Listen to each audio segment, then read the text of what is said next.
6단원 직육면체의 부피와 건널비 세제곱미터를 알아볼까요? 지난 시간에 배운 내용을 정리해 보겠습니다. 직육면체의 부피를 구하는 방법에 대해 알아보았었죠. 한 모서리의 길이가 1cm인 정육면체가 몇 개 들어가는지를 우리가 알면 직육면체의 부피를 구할 수 있다고 하였습니다.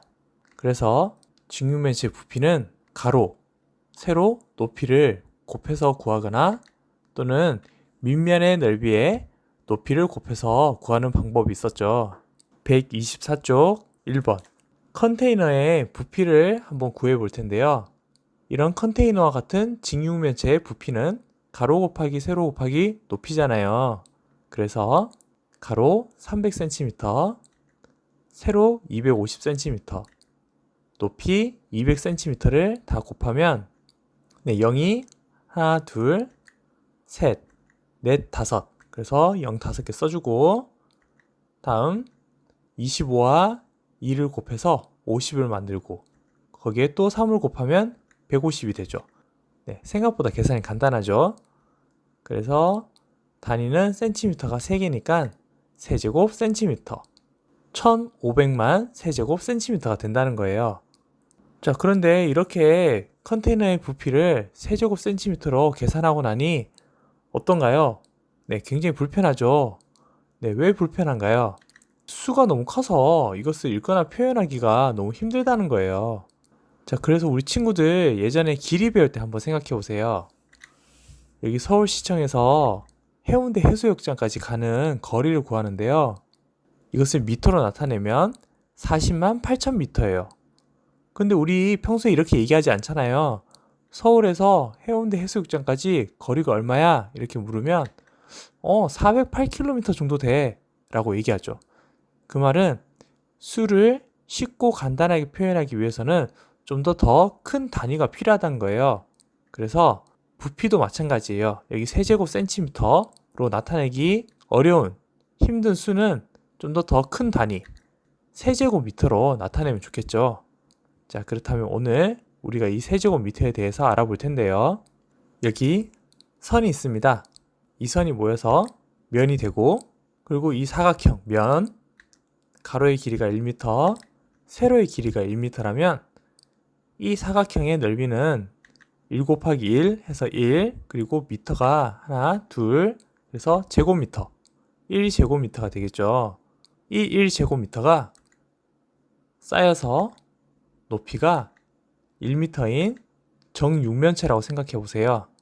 그렇다면 이 정육면체의 부피는 1 곱하기 1 해서 1 그리고 제곱미터 즉 미터가 2개 있다는 뜻이잖아요. 거기에 또 높이에 미터가 하나 더 있으니까 3개 그래서 세제곱미터 1세제곱미터라고 하는 것이죠.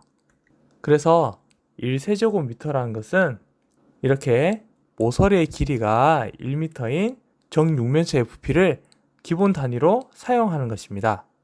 그래서 읽을 때에는 1세제곱미터라고 읽고요. 부피가 1세제곱미터인 정육면체를 만들려면 간단해요. 가로, 세로, 높이가 1m인 정육면체를 만들면 되는 것이죠. 125쪽 2번 교실의 부피를 세제곱미터로 나타내 볼 텐데요.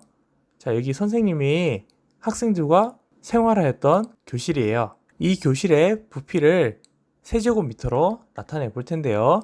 그 말은 이 교실을 부피가 1세제곱미터인 상자로 가득 채웠을 때 몇 개가 필요하냐는 것이죠. 일단 먼저 어림을 해볼게요. 아마 교실의 가로에는 1세제곱미터 상자가 7개쯤 들어가지 않을까요? 자, 그리고 세로로는 9개쯤 들어갈 것 같아요. 그리고 바닥에서 천장까지의 높이는 아마 한 3개쯤 들어갈 것 같은데요. 자, 우리 직육면체의 부피를 구하는 방법 잘 알고 있죠? 그래서 이 가로, 세로 높이를 다 곱해서 그러면 189. 부피가 1세제곱미터인 상자가 189개가 들어간다. 그 말은 189 세제곱미터라는 것이죠. 선생님이 어림한 것은 이것이고, 실제 교실의 부피는 7.5 곱하기 9 곱하기 3.6. 그래서 이것을 계산하면 243 세제곱미터라는 거예요. 어림한 값과 교실의 실제 부피를 비교해보면 교실의 실제 부피는 어림한 값보다 54 세제곱미터 더 크다 라고 얘기할 수 있겠죠. 선생님이 이 교실의 실제 부피를 구하는 영상을 조만간에 한번 만들어 보도록 할게요. 부피가 1세제곱센티미터인 쌓기나무를 이용해서 1세제곱미터와의 관계를 알아볼 텐데요. 여기 가로 세로 높이가 1m인 1세제곱미터 정육면체가 있어요. 이때 한 모서리에 놓을 수 있는 쌓기나무는 몇 개일까요? 네, 먼저 가로 1m, 여기에 쌓기나무 몇 개를 놓을 수 있을까요? 네, 이 쌓기나무의 한 모서리의 길이는 1cm이기 때문에 이 1m 안에는, 자, 우리 1m가 100cm잖아요. 그러니까 당연히 100개를 놓을 수 있겠죠. 마찬가지 여기 세로 1m에는 이 쌓기나무가 또 100개가 들어갈 거고요. 높이 1m에도 마찬가지 쌓기나무가 100개 들어가겠죠. 그래서 우리가 직육면체의 부피를 구하는 방법, 가로 곱하기 세로 곱하기 높이잖아요.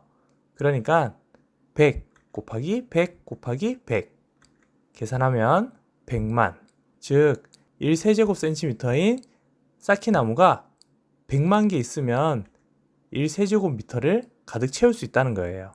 그래서 정리하면 부피가 1세제곱미터인 정육면체를 만들려면 필요한 쌓기나무는 모두 100만 개, 그리고 이것을 식으로 정리하면 1세제곱미터는 100만 세제곱센티미터와 같다 라고 얘기할 수 있겠죠. 125쪽 4번 벽돌 더미의 부피를 한번 구해 볼 텐데요. 이때 세제곱미터로 나타내래요. 먼저 가로 세로 높이가 2m인 이 벽돌 더미의 부피부터 한번 구해 볼게요. 직육면체의 부피를 구하는 방법 알죠? 그래서 가로 2m 곱하기 세로 2m 곱하기 높이 2m, 그래서 2를 곱하면 8이 되고 미터가 3개이니까 세제곱미터인 것이죠. 8세제곱미터. 어렵지 않죠? 자, 그리고 이 벽돌 더미의 부피 구해 볼 텐데요. 가로가 200cm이잖아요. 자, 그런데 이것을 세제곱미터로 나타내야 되니까 바로 길이를 미터로 나타내 볼게요. 1m는 100cm예요. 그러니까 200cm는 2m가 되겠죠. 곱하기 세로가 230cm인데, 자, 이것을 미터로 나타내면, 네, 소수점이 두 칸 왼쪽으로 이동하는 것이잖아요. 그러니까 2.3m가 되고요. 높이 100cm니까 1m죠. 이것을 다 곱하면, 네, 2 곱하기 2.3, 4.6이죠. 곱하기 1은 똑같으니까 4.6 세제곱미터가 된다는 거예요. 자, 그런데 이것을 센티미터로 구해서 세제곱미터로 바꾸는 것도 한번 해볼게요. 가로 200cm 곱하기 세로 230cm 높이 100cm.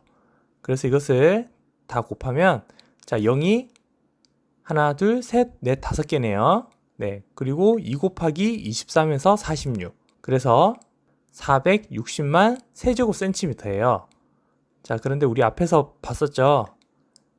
1세제곱미터는 100만 세제곱센티미터라는 것. 그래서 소수점을 6칸 움직여주면 되잖아요, 왼쪽으로. 그래서 하나, 둘, 셋, 넷, 5, 6칸. 그래서 여기 소수점을 딱 찍으면 되죠. 그러면 4.6 세제곱미터가 된다는 거예요. 오늘 배운 내용을 정리해 볼게요. 1세제곱센티미터라는 쌓기나무를 통해서 1세제곱미터에 대해 한번 알아보았는데요. 1세제곱미터 정육면체 안에는 1세제곱센티미터 쌓기나무가 100만 개 들어가요. 그래서 1세제곱미터는 100만 세제곱센티미터다 라는 것을 우리가 알 수 있었죠. 다음 시간에는 직육면체의 건널비를 구하는 방법에 대해 알아보도록 할게요. 그럼 다음 시간에 또 만나요. 안녕.